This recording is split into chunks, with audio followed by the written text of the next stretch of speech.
암은 현대 사회가 만들어낸 질병이라고 생각하기 쉬운데요. 사실은 인류의 역사만큼이나 아주 오래됐다고 합니다. 고대 화석에 보면 악성 종양의 흔적이 그대로 남아있기도 하고요. 또 이집트 파피루스에 보면 유방암의 기록이 생생하게 또 남아있기도 하답니다. 네, 과거에는 실체조차 파악하기 힘들었기 때문에요. 암은 곧 불치병을 의미를 했었습니다. 네. 그런데 지금은 의학이 발전해 나가면서 암이 불치가 아닌 완치의 길로 접어들었습니다. 네.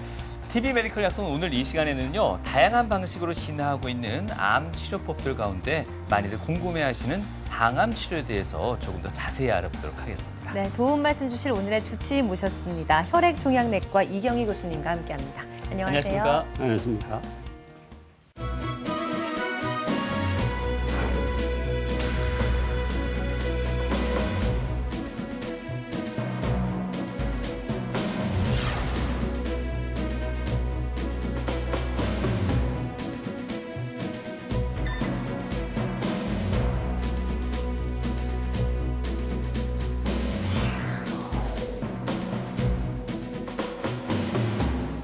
암 환자분들의 생존율 또 완치율을 높이기 위해서 많은 분들이 또 고민하고 고생하고 계십니다. 여기 계신 우리 교수님을 비롯해서 많은 분들이 또 그 발전을 위해서도 함께 고민하고 계시는데요. 네. 사실 과거만 해도 이 암이라고 하면 한 분의 의사가 처음부터 끝까지 전담을 해서 네. 치료하곤 하셨는데 요즘은 그렇지가 않습니다. 통합 진료 형태로 패러다임이 바뀌고 있다고 하는데요. 이 부분에 대해서 교수님 설명 좀 주시겠습니까?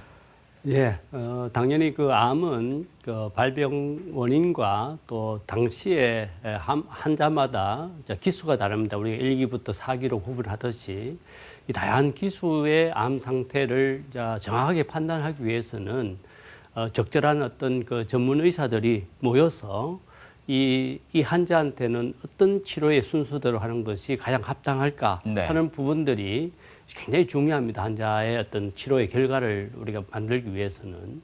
그래서 이제 과거에는 사회자님께서 말씀드렸듯이 한 분의 의사분께서 이제 진단과 치료 또 이 여러 가지 어떤 방향을 설정했지만은 지금은 전문가들이 모여서 이 환자분한테는 어떤 치료가 먼저 더 치료하는 것이 좋은 치료 결과를 보일 것인가를 알려주는 해이기 때문에 이 다학적인 접근들은 좋은 병원일수록 이런 시스템이 잘 돼 있다고 저는 생각하고 네. 이제는 암 치료는 기본적이라고 생각되겠습니다. 다학적인 접근 방법이. 다학적 접근 방법이 보편화된 건 언제부터였다고 생각하세요? 사실 지금도 그렇지 않는 병원들이 좀 예. 계십니다만은 대부분 대학병원 정도는 대부분 이런 다학적인 접근을 통해서 환자의 치료를 결정하고 이제 나중에 결과에 따른 대체할 수 있는 여러 가지 방안을 같이 논의하게 되겠습니다.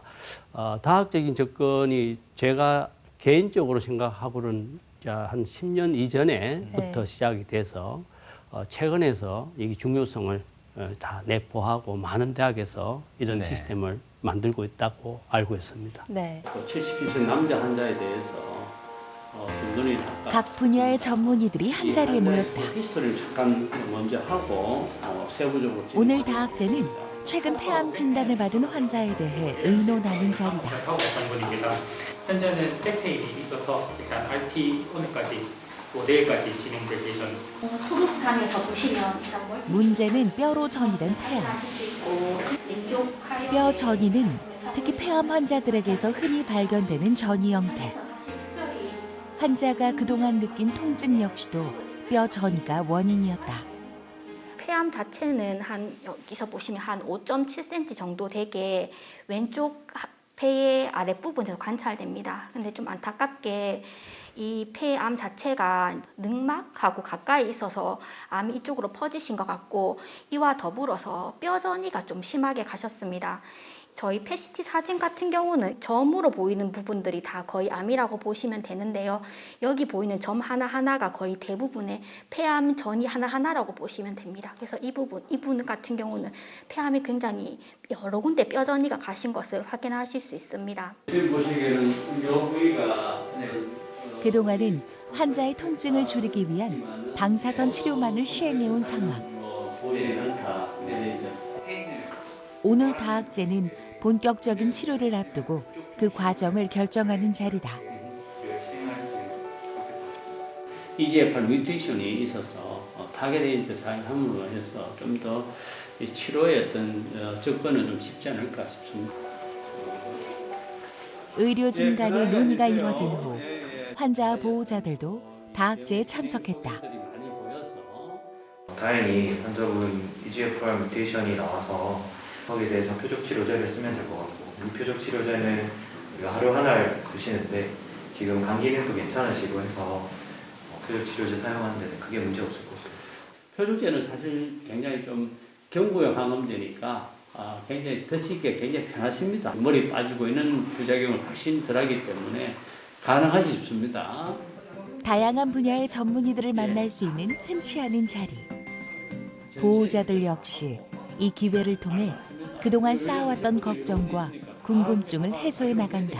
방사선과는 꼭 심하게 아픈 부위만 방사선하는 거기 때문에 다양하게 효과적으로 줄일 수 있는 것은 항암제가 전신의 효과를 기대하면서 사용하게 되는 겁니다. 저 실례하겠습니다.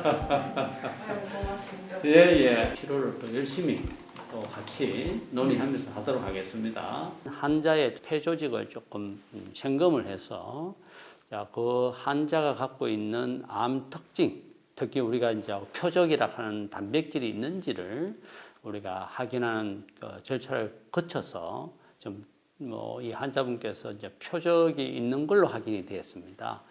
EGFR과는 유전자의 어떤 염색체 변화가 있는 분들한테는 이제 그 염색체를 타겟하는 그렇게 표적하는 표적 치료제가 개발되어 있습니다. 그래서 다행히 이 환자분은 표적제 치료를 할 수 있는 대상이 돼서 기존의 1세대의 어떤 머리 빠지고 힘든 약보다는 훨씬 부작용이 덜한 표적 치료제 대상이 되어서 오늘 최종적으로 표적 치료하는 걸로 환자와 환자 가족들한테 설명을 드렸습니다. 충분한 치료를 잘 따라올 수 있지 않겠느냐 하는 생각이 들어서 저도 상당히 다행스럽게 생각합니다.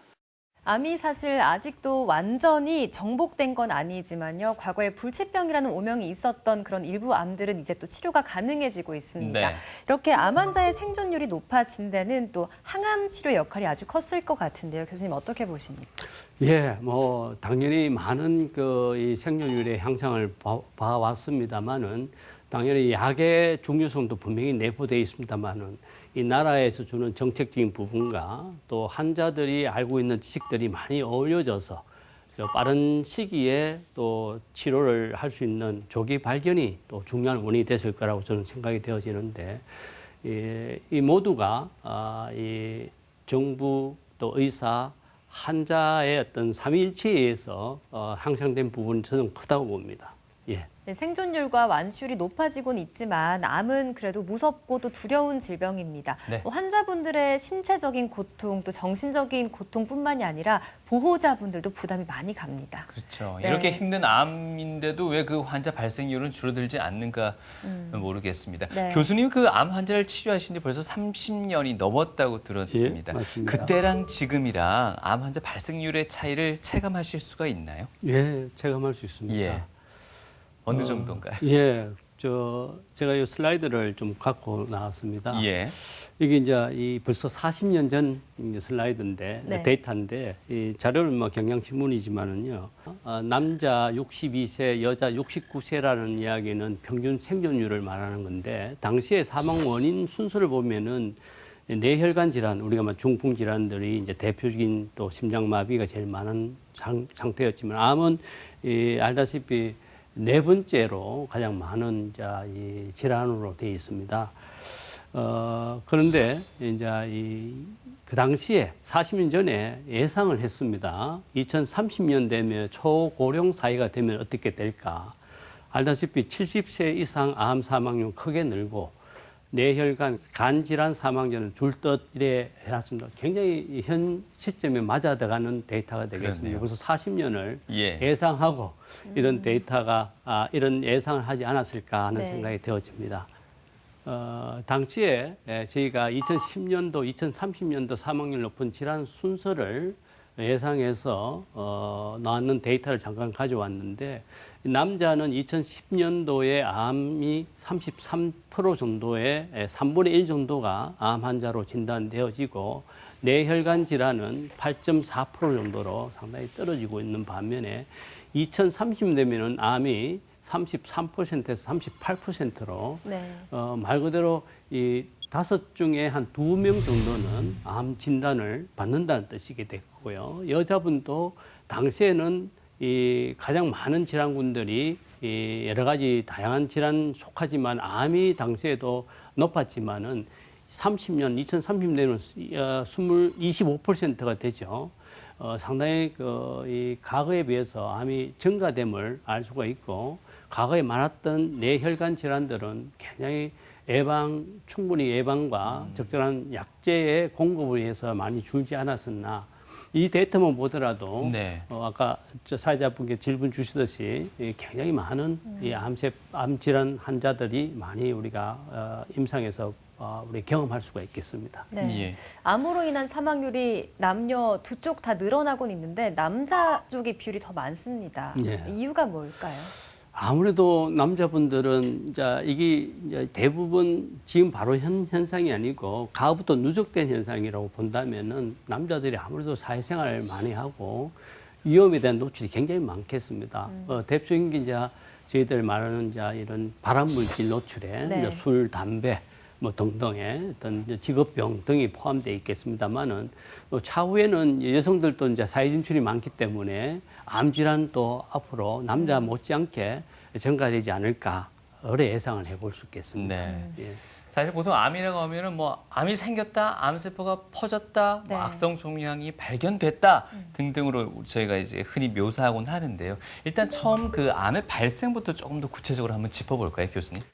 저희가 암이 뭔지를 조금 이해를 좀 필요할 것 같아서 제가 네. 간략하게 암이라는 정의를 갖고 왔습니다. 이 암세포의 유전자 변화가 일어나면서 비정상적으로 세포가 변화하여 불완전하게 성숙하고 가다하게 정식하는 특징을 가짐이라고 되어 있습니다.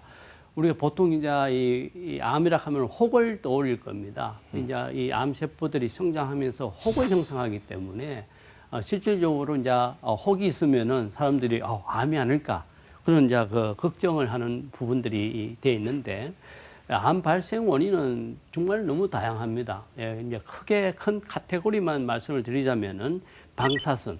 우리 대표적인 게 우리가 이 일본 원폭 피해자의 암 환자들이 많은 이유가 그게 원인으로 우리가 설명할 수가 있고 바이러스. 우리가 말하는 B형 바이러스, 우리 간염 들어봤죠. B형 바이러스를 갖고 있는 이 감염자한테는 간암이 잘 생기더라. 네. 또 화학물질이 대표적인 게 니코틴 아니겠습니까? 이 담배 많이 피우는 사람들이 폐암을 잘 생기더라. 이런 것들이 결국은 이 여러 가지 신체적인 자극을 주셔서 유전체의 어떤 여러 가지 형태를 치환과 첨가, 결손통을 이벤트를 통해서 결국은 암세포가 만들어진다는 겁니다. 이 암세포가 실질적으로 정상적으로 조절되지 않는 형태로 감으로 해서 계속 세포가 정식되면서 암이 혹을 만들어내는 형태라고 이해를 하면 더 쉬울 것 같습니다. 그래서 정상세포는 이 모양이 참 예쁘죠. 이 비교를 해놨는데 정상세포 분열과 암세포 분열을 구분해놨는데 이 정상세포는 모양이 참 예쁘게 구성이 되어 있습니다. 그 안에 핵이라고 되어 있는데 정상적으로 분열을 함으로써 만약에 세포 손상이 생기면은 세포 자살로 되어 있습니다. 이 세포들은 자체 내에서 자살하도록 해서 비정상적 세포들이 더 정식이 안 하도록 이제 막아주는데, 근데 이 암세포 분열을 보게 되면은 이 비정상적으로 생긴 핵 모양이 결국은 계속 이상적으로 이동을 함으로써 이 세포들이 굉장히 늘어나고 있는 걸 보여주고 있습니다. 그러면 이 세포들이 많이 늘어나면은 결국은 이제 하나의 혹을 형성하게 되는 거죠. 그만큼 이제 이 정상세포와 암세포의 분열 모양조차 차이가 있고요. 이거를 이제 실질적으로 우리 실험실에서 암세포를 배양액에서 키워보면은 이런 형태로 보입니다. 알다시피 이 암세포 하나하나가 아니고 뭉쳐서 보이는 걸 볼 수가 있습니다. 여기 이제 계속 성장하게 되면은 하나의 어떤 이 포커스를 만들고 이제 하나의 크기의 형태를 만들기 때문에 이런 형태로 자라고 있다는 걸 알 수가 있고요. 조금 예를 더 쉽게 제가 말씀드리기 위해서 이제 실질적으로 환자들의 조직을 잠깐 갖고 왔는데 조기암과 진행암을 보시게 되면은 위암을 하살표 조기 위암에서 굉장히 작죠. 굉장히 조그만 형태의 어떤 변형을 보여주고 있지만은 진행이 되면은 그 범위가 넓어지면서 여러 가지 암세포들이 성장이 있다는 것을 이제 암시해주는 모습이고요. 제가 대표적인 암을 3개만 갖고 왔습니다. 네. 이 폐암은 알다시피 이제 흡연이 우리가 담배를 피면은 폐암을 유발시키다라고 이제 담배갑에도 적혀 있는데 왼쪽은 이제 정상적인 폐지만은 오른쪽이 이제 담배를 많이 피게 되면은 새카만 우리가 말하는 척해 같은 느낌이 드는 이 굉장히 많은 이 조직에 영향을 주기 때문에서 이런 커다란 혹을 이제 형성하게 됩니다. 그래서 이게 이제 폐암에서 볼 수 있는 우리가 이 조직 모습이 될 거고 마지막으로 제가 이제 간암을 들고 놓은 이유는 우리가 거시적으로 쉽게 판단을 좀 하기 쉬운 것에서 갖고 왔는데 이게 이제 간 조직 안에 허옇게 보이는 커다란 덩어리가 큰 거 하나 있고 저 위에 장이 하나 있을 겁니다. 네. 이게 이제 말하는 이제 암세포들이 성장함으로써 이 세포들이 이어서 반복 분열함에 따라서 이런 혹을 형성하는 겁니다. 용어 보더라도 이 혹이 저래 커질 수가 있구나 하는 것을 조금 볼 수가 있는데 근데 보통 암은 하루아침에 생기는 병이 절대 아닙니다. 여기서 가끔 제가 언급했듯이 암은 어느 날 갑자기 생기는 병이 아니다. 왜냐하면은 암세포가 기하급수적으로 자란다 해도 하나의 암세포가 1세제곱센티미터 정도의 크기로 자라려면은 30분의 세포 정책이 필요하다고 제가 정의는 이래놨지만은 이제 암 종류가 굉장히 많지 않습니까? 백혈병도 있고, 뭐 간암, 폐암, 대장암도 있습니다. 암의 특징에 따라서 성장 속도가 다 다르기 때문에 이거는 평균적인 이야기를 이야기 드리는 거고 보통 우리가 이 직경으로 한 1cm 정도로 생각하시면 되겠습니다. 왜냐하면 암세포는 이제 3차적으로 생겼기 때문에 우리가 단순한 2차적으로 보려면 한 1cm, 직경이 1cm 정도의 암이 어느 정도 성장하게 되면은 이제 우리가 저 이상한 혹이 하나 보인다. 그런 이제 영상학적으로 진단을 하게 되는 겁니다. 네. 그만큼 이제 암이 성장하는 과정은 개인 차이가 있고 또 암 질환에 따라 다르지만은 분명한 거는 계속 성장한다는 거죠. 예, 성장하는 것이 이제 우리가 정상적인 세포가 다른 점이라고 볼 수 있겠습니다. 네. 네. 30번의 세포 증식 말씀을 주셨는데 그러면 정상 세포가 이렇게 증식하려면 어느 정도의 기간이 필요한 걸까요? 정상 세포는 우리가 어느 정도 정식을 하게 되면은 이제 멈추지는 신호가 가요. 이제 더 이상 이제 성장 안 하도록 우리가 키도 그렇지 않습니까? 계속 크지는 않지 않습니까? 어느 정도 크면은 더 이상 성장이 멈추듯이 그렇지만 암세포들은 멈춘 신호가 없습니다. 계속 자기들이 성장 인자를 분비를 해서 자꾸 이제 성장을 스스로 만드는 거죠. 네. 그래서 계속 지속적으로 성장하는 것이 암세포와 정상세포가 다르는데 평균적으로 한 30분 정도를 해보면은 우리가 직경 한 1cm 정도의 혹이 되더라는 측면에서 이제 그래 우리가 가늠을 했던 거고 아까 얘기했듯이 암의 성장이 서로 다른 성격의 암들이 너무 다양하기 때문에 어떤 암은 뭐 20분 해도 보일 수도 있고 어떤 분은 40분 해야 보일 수도 있기 때문에 임상적으로 판단할 수 있는 시점이라고 볼 수 있겠습니다. 네. 그 정도 크기면은 검사에서 확인이 가능한 정도의 크기가 될까요? 예, 지금 제가 이런 내용을 또 갖고 온 이유도 일반적인 검사, 이제 우리 영상학적인 검사에서도 우리가 발견할 수 있는 정도의 크기를 한 1cm를 보고 있거든요. 네. 그래서 이 정도 크기가 됐을 때는 영상학적으로 진단이 어느 정도 되더라. 예, 이것은 이제 보통 환자들이 왔을 때 이 정도 크기는 발견할 수 있다고 볼 수 있겠습니다. 아무래도 세포 증식이 더 활발해지기 전에 또 크기도 더 커지기 전에 빨리 발견하는 네. 그 조기 발견의 목적이 바로 앞으로 나아가서 치료와 또 예후에도 영향을 미치기 때문이 아닐까 싶은데요. 맞습니다. 그에 있어서 가장 중요한 역할을 하는 게 아무래도 건강검진이 아닐까 싶습니다. 그렇죠? 저는 개인적으로 환자들 또 가족들이 오면은 가장 우리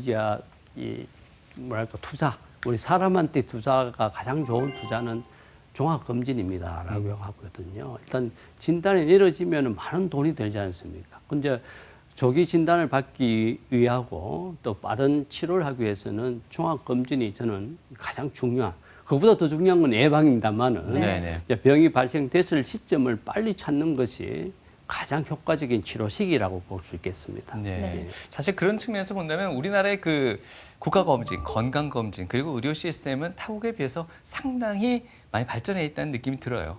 예, 맞는 말씀입니다. 예. 굉장히 우리나라 보건 정책은 저도 개인적으로 생각했을 때는 뭐 전 세계에서 베스트가 아니겠나는 생각은 듭니다.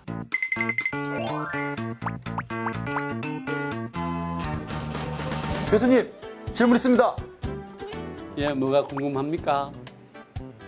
보통의 부모님들은 자식들에게 이 질병을 물려준다든가 전달되는 것을 바라진 않잖아요. 맞습니다. 누구든 간에. 예, 예. 그런데 이제 많은 분들은 걱정하십니다. 혹시나 내가 가지고 있는 병을 우리 아이가 또 우리 손자가 예. 내게 전달되지는 않을까 하는데, 여기서 궁금한 게요. 가족력이란 말도 있고 유전이란 말도 있습니다. 이 차이가 있나요? 똑같은 말 아닙니까 이게? 좋은 질문 하셨습니다. 그래요? 예, 당연히 다른 말씀이라고 이해를 하시면 되는데. 다르군요. 이 가족력이라는 거는 이제 유전적인 요소 플러스 네. 이 후천적, 환경적인 요소들이 가미돼서 한 것을 통틀어서 가족력이 있다 하고, 그 안에 이제 유전적인 팩터가 같이 함유된 거죠. 그래, 예를 들어서 예, 예. 엄마가 유방암인데 특정 유전자의 변형을 갖고 있는 경우에는 그 딸도 일부에서 결함된 유전자를 갖고 있기 때문에, 그래서 이제 유방암이 잘 생긴다고 돼 있거든요. 우리가 잘 아는 안젤리나 졸리 하는 배우가 있죠. 네네네네네. 그분은 유방암 가족력이 많은 가족 중에 한 분이에요. 네. 근데 자기도 확인해 보니까 유방암이 잘 생기는 유전적 변형을 갖고 있다는 이야기예요. 예방적으로 유방을 제거했습니다. 잠깐만요. 그럼 안젤리나 졸리는 지금 암 진단을 받은 건 아닌데? 아닌데 가족력의 이제 유전적 팩터 플러스 이제 같은 오랫동안 습성이 같았을 거 아니겠습니까? 네네네. 그래서 이제 이걸 통틀어서 가족력이 있다라고 이야기하고, 그 중에 이제 대표적인 게 유전적 팩터도 같이 갖고 있기 때문에 네네네. 본인도 이제 유방암 걸릴 확률이 굉장히 높은 거죠. 보통 그럴 경우는 50에서 80%를 잡거든요. 너무 확실한 암 예방 아닙니까? 그러니까 이제 예방적 차원에서 유방 제거 수술을 안젤리나 존슨이 했습니다. 위암이 잘 생기는 가족들은 어떤 유전자 팩터보다는 맵고 작고 소고기가 많은 음식을 많이 먹고 자랐을 거 아니겠습니까? 그 가족 밑에서 유전자 변형은 없지만은 이런 후천적인 음식 문화라든지 가족의 어떤 습관적인 팩터로 해서 이제 위암이 잘 생긴다는 거죠. 그래서 이제 통틀어서 가족력에 대한 이야기를 하는데, 그 중에 이제 유전적 팩터가 더 간다는 이야기입니다. 그러면 평소에 와서 내가 우리 부모님이 좀 암에 노출되어 있었고 암에 걸린 적이 있다 하시는 분들은 그런 검사도 받을 수 있는 거예요? 당연하죠. 암의 전이가 젊을수록 빠르다 이런 이야기가 있더라고요. 나이 드신 분일수록 암의 전이는 조금 더디다. 이것도 맞는가요? 야, 많은 분들이 사실 그런 질문을 합니다. 내가 그래요? 나이가 많이 먹기 때문에 뭐 암이 천천히 안 자랍니까? 이렇게 이야기하시는데, 당연히 모든 어떤 기준은 이제 암의 종류에 따라서 분열이 빠른 암들이 있고, 네. 어떤 암은 분열이 정말로 천천히 분열된 암들이 있거든요. 네. 당연히 분열이 천천히 되는 암은 천천히 자라겠고, 빨리 성장하는 세포들은 분열이 많은 암들이거든요. 나이에 비례하지 않는다는 거죠. 예. 그렇게 되는 거군요. 예. 특히 이제 백혈병 같은 경우는 뭐 분열 속도가 굉장히 빠르거든요. 그런 말도 있더라고요. 제 주위에 위염에 걸린 친구들이 좀 있어요. 예, 예. 위염이 위암으로 가는 건 아니죠? 단순 위험은 걱정할 필요는 없습니다. 하지만 이제 오랫동안에 발생함으로 해서 생기는 위축성 위험 형태로 가게 된다면은 세포의 변형이 생깁니다. 이제 결국은 암은 세포의 변형으로 시작해서 이제 암이 형성되기 때문에 굉장히 이제 조심하고 이 검사 주기를 조금 당겨서 전략적으로 접근을 해 나가야 됩니다. 조기에 발견하면은 이제 완치로 가는 길이 굉장히 높습니다.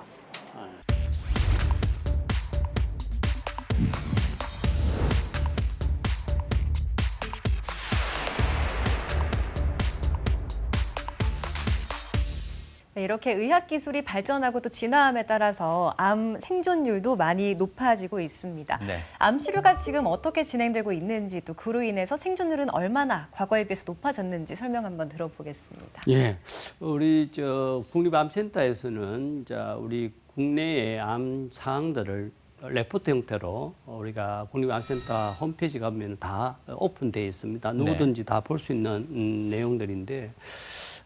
우리가 먼저 이제 암에 대한 치료적인 측면에서 먼저 본다면은 이 암의 치료는 알다시피 첫 번째가 혹이니까 제거하는 것이 이제 가장 좋은 치료 방법인데 수술입니다. 근데 수술로서 치료를 못하는 환자들도 분명히 있겠죠. 그래서 이제 일반적으로 수술, 방사선 치료, 화학요법, 우리가 말하는 요거는 약물 치료라는 용어를 이제 쓰는데 이 가장 근간이 되겠습니다. 이 세 가지 치료 가장 근간이고. 그 다음에 이제 또 개발되고 치료에 적용되는 것이 이제 면역요법, 면역요법과 그 다음에 또 추가적 발전한 게 골수 이식, 유전자요법 순으로 암 치료에 대한 어떤 발전은 지속적으로 계속되고 있습니다. 얼마큼 이제 효과적인 결과를 얻을 수 있는가는 이제 아까 환자 개개인의 어떤 병기나 또 장기의 어떤 기준을 가지고 우리가 어느 치료를 먼저 하는가에 대한 것은 아까 다학적인 접근에 대한 말씀을 한번 드린 적이 있습니다.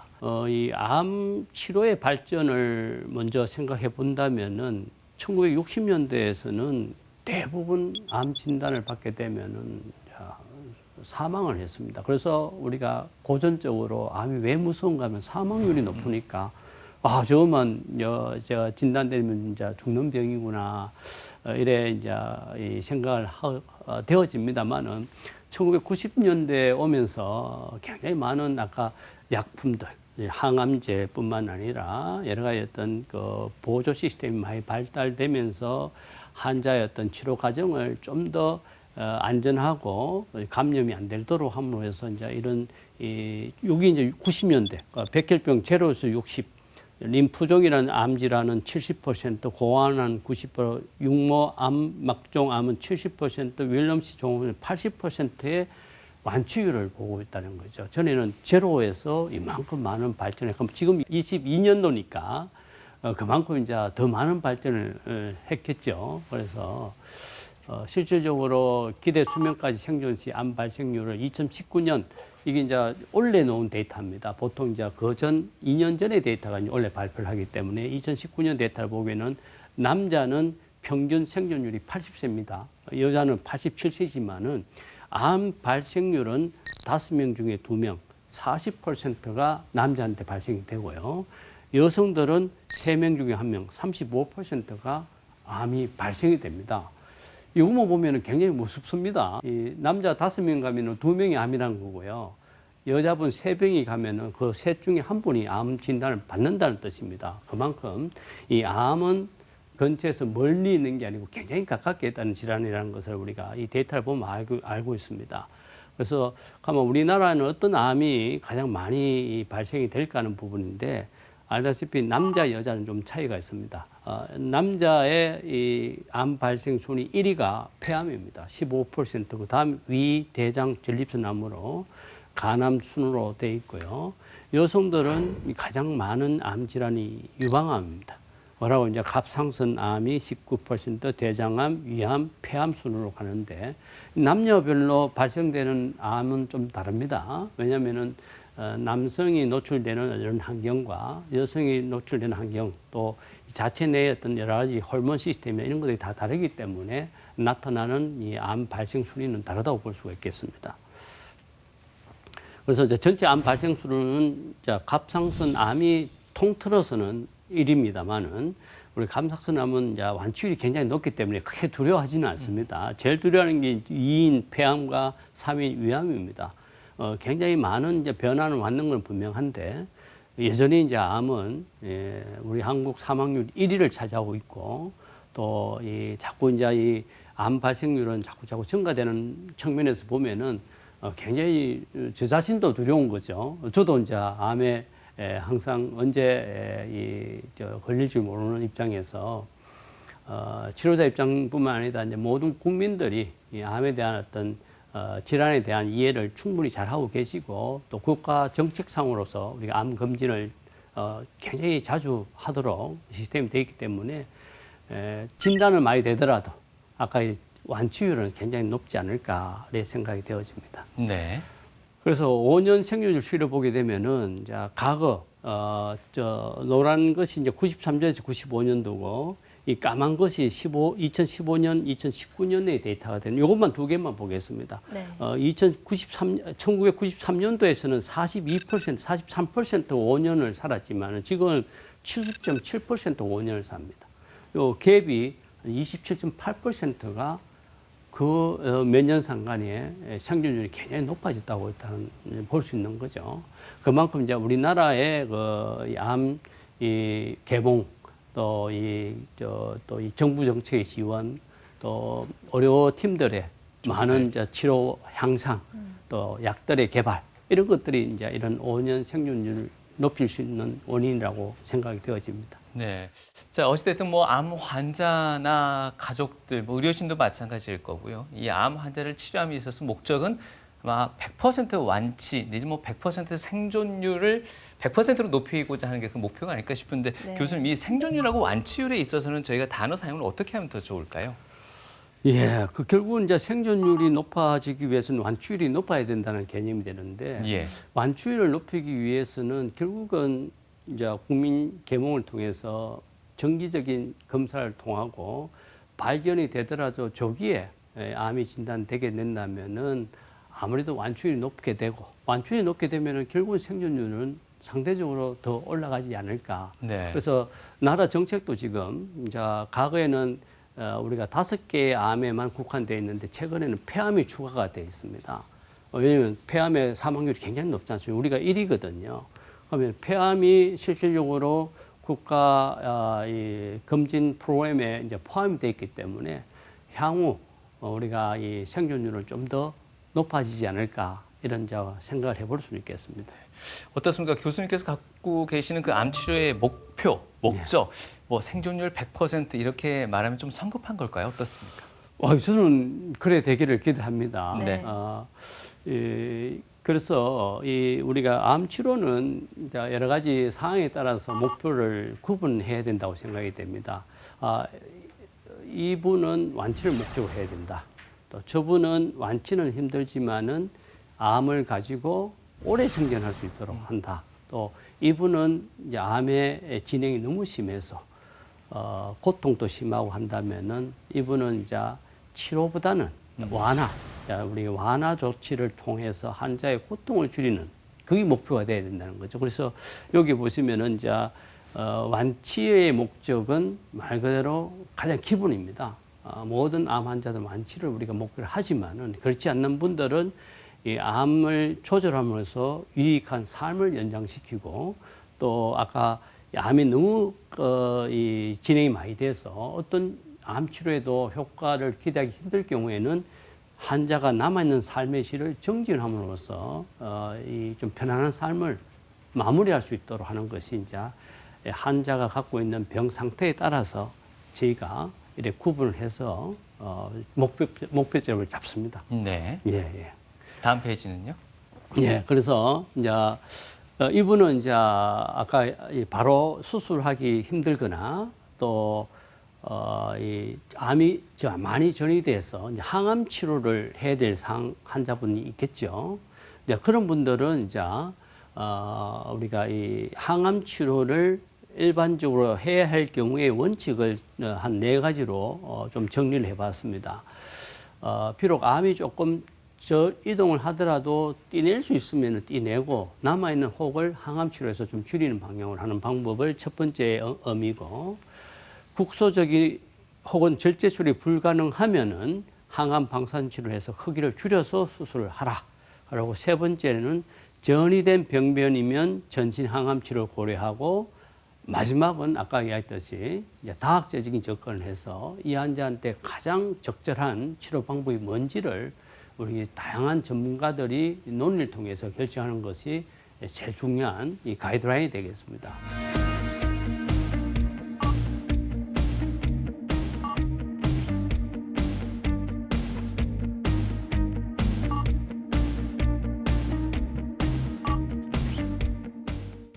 특히 암은 죽을 병이 아닌 고칠 병으로 생각해야 완치율이 높다 하는 거는 과거에 제가 본 환자들을 보게 되면은 굉장히 많이 우리가 말하는 4기의 암 환자인데도 불구하고 지금도 20년, 30년 사신 분도 계시거든요. 비록 암은 많이 진행됐다 하더라도 우리가 그 환자의 치료의 목표는 환자의 치료도 중요하지만 암을 가지고 오래 살도록 하는 것도 우리가 굉장히 중요한 치료의 방침이라고 생각합니다. 그래서 암은 죽는 병이라고 생각하지 마시고 이제는 고치면서 또 달래가면서 같이 가야 될 암을 가지고 같이 가야 될 병으로 생각하는 것이 적당하지 않을까 하는 생각이 듭니다. 앞서 교수님께서 5년간의 생존율 추이를 말씀하실 때요. 20여 년 사이에 그 암 생존율 수치가 한 20%포인트가 높아졌습니다. 그래서 현재는 한 70%까지 치유가 가능하다고 말씀하셨는데 나머지 70%에서 이제 100%까지 올라가는 데 시간이 또 얼마나 걸리고 가능할까요?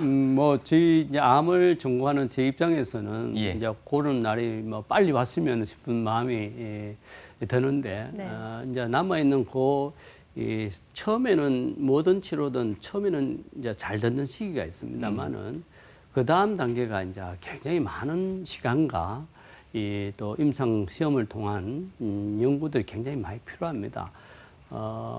저는 이제 암이 이제 암 정복되는 기대치를 갖고 있지만은 제가 한 30년 이상의 암 치료 관련 일을 해보니까 이 치료면은 다 정복될 거라고 생각했는데 불구하고 또 이 암세포들이 여러 가지 어떤 이제 변형을 통해서 또 성장을 하고 굉장히 어려운 그 상황들을 많이 경험을 했기 때문에 아까 나머지 한 30% 거의 100% 가는 길은 쉽지는 않지만은 뭐 많은 과학자들이 그거를 위해서 지속적으로 연구하고 좋은 약을 개발하지 않을까 하는 생각은 갖고 있습니다.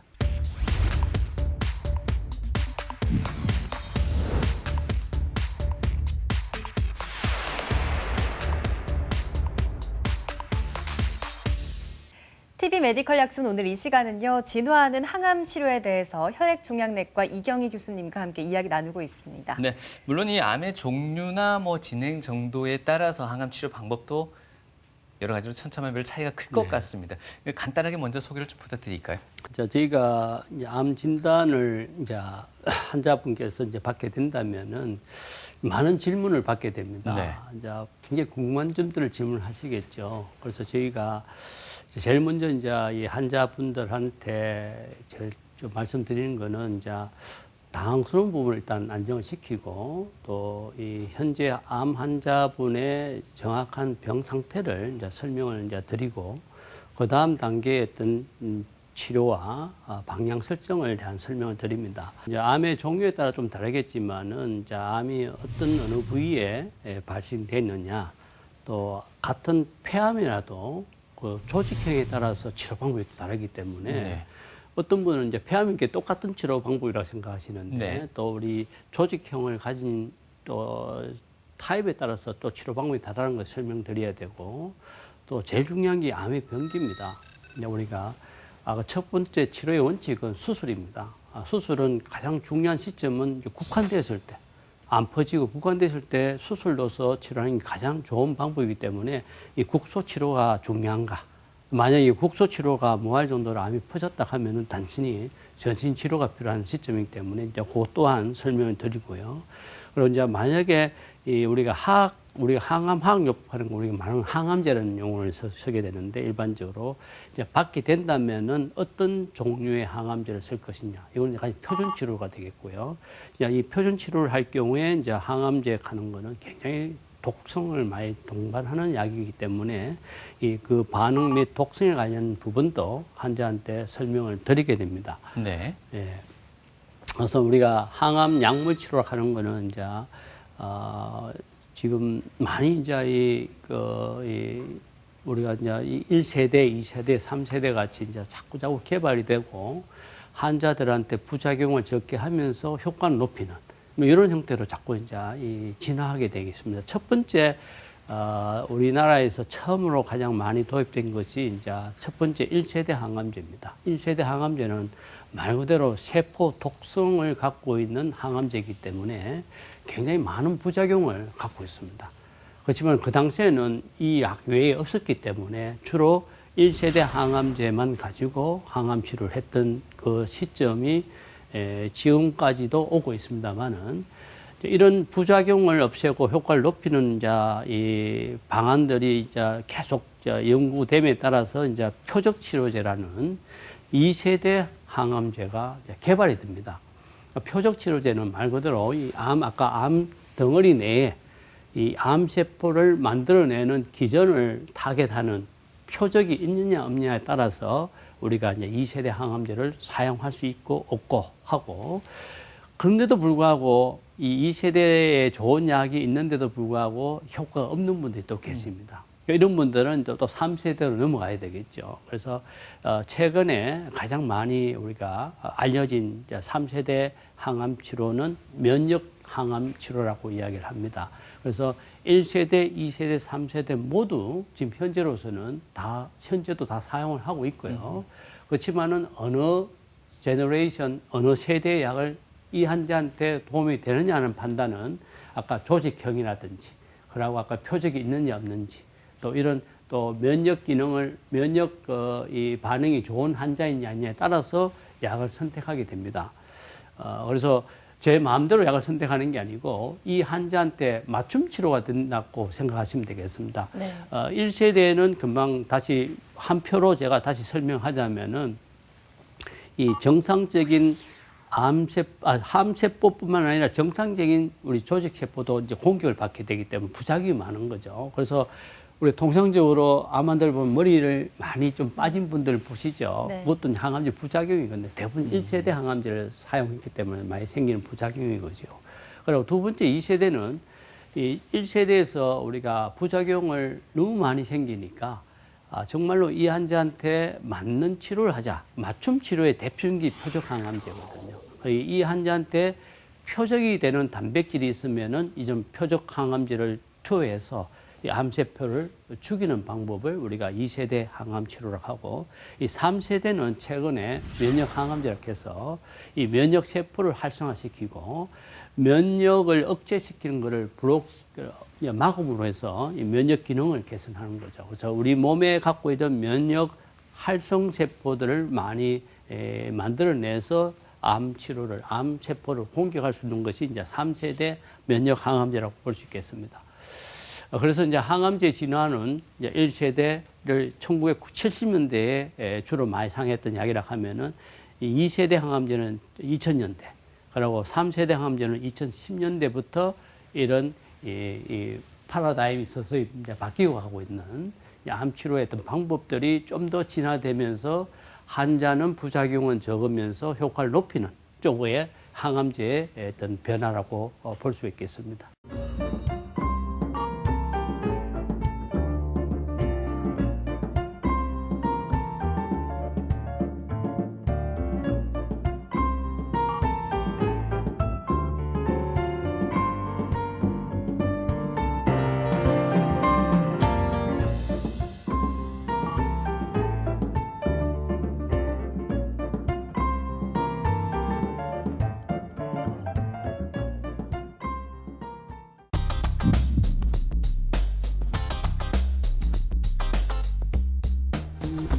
일 세대가 부작용이 많다고 설명을 하셨는데 네. 그럼 1세대는 제외하고 2세대, 3세대로 바로 건너뛰고 시행을 할 수 있는 건가요? 그렇지는 않습니다. 우리가 이제 1세대라고 해서 안 쓰는 게 아니고, 네. 만약에 이제 뭐 폐암 환자를 예를 들자면은 이제 그 환자는 표적 단백질이 있다. 그러면 그 환자는 표적 치료제를 우선적으로 사용을 하게 되는 거죠. 하고 만약에 표적 단백질의 이 내성을 획득하게 되면은 다시 1세대 항암제로 사용할 수가 있고요. 최근에 연구가 많이 되는데 2세대 항암제를 플러스 1세대 항암제를 같이 썼을 때 효과가 더 높더라 해서 같이 시작을 하는 경우도 있습니다. 네. 그리고 3세대 면역 항암제는 당연히 지금 현재로서는 면역 항암제를 주로 단독으로 쓰는 경우도 있지만은 이것도 기존의 항암제를 같이 썼을 때 더 효과가 높더라 해서 같이 이제 혼용이 되는 거죠. 하나만 가지고 계속 고집하는 게 아니고 각각의 장점들을 잘 이제 조합을 만들어서 그러려면 이제 임상 시험을 많이 해야 되겠죠. 그 임상 시험을 통해서 단독보다는 일반 항암제를 같이 썼을 때 더 효과가 높더라 하면은 당연히 우리가 효과가 더 높은 쪽으로 환자한테 투여를 하게 됩니다. 결론적으로는 1세대, 2세대, 3세대를 잘 혼합해서 가장 좋은 혼합 이 구성들을 가지고 환자한테 투여하신다고 생각하시면 될 것 같습니다. 네. 지금 말씀하신 1, 2, 3세대 이 항암 치료법이요. 수술 다음으로 이루어지는 2차적인 치료라고 알고 있는데 방금 말씀하시는 그 1세대 화학요법 같은 경우에는 수술보다도 앞서서 시행되기도 한다고도 들었습니다. 맞습니까? 예, 이 지금 현재 1세대, 2세대, 3세대의 항암 치료의 시점은 예. 이제 질환마다 조금 차이가 있지만은 1세대 항암 치료는 아까 장기 보존을 위해서 미리 항암 치료를 먼저 하는 경우도 있고 수술 후에 재발이 많이 될 거라고 생각하는 위험 인자를 갖고 있으면은 우리가 보조 항암 치료 후에 보조 항암제라고 해서 수술 후에도 항암 치료를 하게 됩니다. 그래서 이제 1세대 항암제로는 수술 전도 사용할 수도 있고 수술 후에도 사용할 수가 있고요. 그리고 2세대, 3세대도 지금 자꾸 이제 말기나 암이 많이 진행될 때 사용되는 치료지만은 지금 이 약들을 금방 사회자님께서 질문했듯이 사진에 좀 쓰면 좀 더 효과가 높지 않을까. 또 수술 전에 사용하는 방법, 또 수술 후에도 2세대 사용할 수 있고 또 3세대 항암도 사용할 수 있습니다. 이런 여러 가지 조합들을 임상 시험을 통해서 지금 이제 어느 게 더 좋은 환자한테 더 좋은 치료가를 지금 데이터가 많이 나오고 있습니다. 그래서 네. 3세대 항암 치료제 저거는 예전에 주로 항암 치료를 다 쓰보고 안 되는 환자들한테 주로 사용했는데 지금은 이 면역 항암제도 처음 전이가 많은 환자들한테 바로 처음부터 사용할 수 있도록 돼 있거든요. 네. 몇 개지 하면 그만큼 이제 이 서는 시점의 개발은 지금도 계속 진행되고 있습니다. 네. 그러니까 환자의 상황에 따라서 수술과 항암 치료가 잘 섞여서 사용되고 있는 예, 거네요. 맞습니다.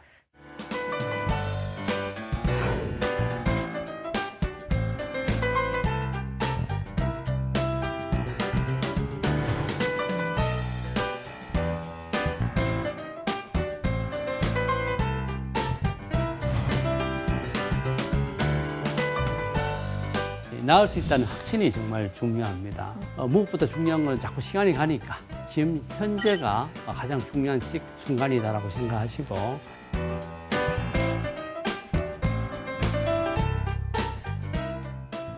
제 치료에 의해서 다시 완치가 되고 사회에 복귀가 돼서 열심히 일하는 분들 보면은 굉장히 의사로서의 어떤 자부심을 갖게 되고 25년 전에 위암 4기 진단을 받고 당시에 이 판단은 평균적으로 보면은 1년 또 많이 가면 한 2년 정도를 예상했는데 25년 지난 시점에도 지금 저한테 다니고 계십니다. 암담으로 다니는 게 아니고 위암 수술하게 되면 위를 절제하게 되지 않습니까? 비타민 12가 부족해지는 상황이 자연적으로 생기기 때문에 비타민 주사를 맞기 위해서 가끔 오는 항암 치료가 좀 잘 돼서 어느 정도 완치가 왔지 않았었나. 제가 이제 공개는 하기 힘들겠지만은 이 따님의 손편지가 저도 상당히 의사로서의 행복함을 느낄 수 있는 부분이 되겠습니다.